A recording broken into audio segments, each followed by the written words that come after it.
तर आता बासुंदी आपली तयार झालेली आहे।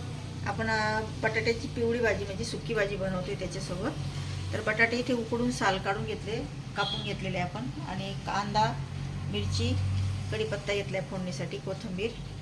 चला आता आपण फोडणी देऊया। आता कढईत आपण तेल टाकून घेतलंय, मोहरी टाकली, मोहरी छान तडतडू द्यायची, जिरं टाकलं, लसूण कापलेलं,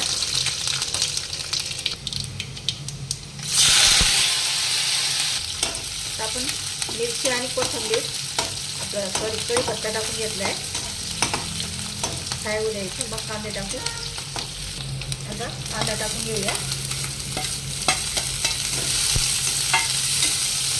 कांदा लवकर शिजण्यासाठी आणि लाल होण्यासाठी मीठ टाकले आपण।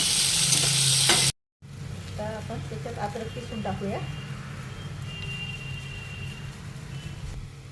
आता त्याच्यात हळद टाकून घेऊया आणि धनेपूड टाकून घेतले आपण।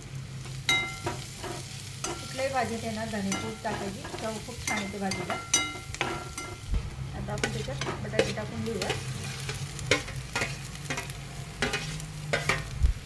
आता त्याच्यात चवीनुसार मीठ टाकून घेऊया। आपण आधी कांद्यात पण टाकले, आता मिक्स करून घेऊया।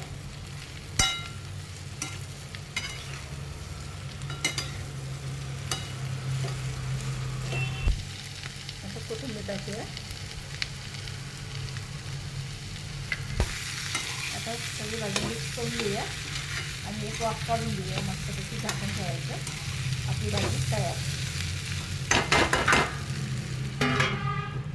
तर आपली मस्तपैकी भाजीला वाफ आलेली आहे, भाजी तयार झाली। आता गॅस बंद करूया।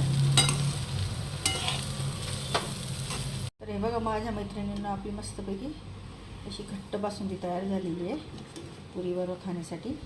तर ह्या श्रावण सोमवारी शिवशंकरांना नक्की बासुंदी, पुरी, भजी असं मस्तपैकी नैवेद्य द्या। बटाट्याची भाजी, गरमागरम पुरी, भजे। तर इथे आपला ताट सर्व करून झाला आहे। तर श्रावण महिन्यात शंकर भगवानांना नक्की हा नैवेद्य द्या।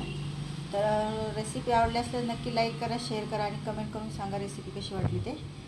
तर भेटू आपण अशाच नवीन रेसिपीमध्ये। Thank you for watching my video.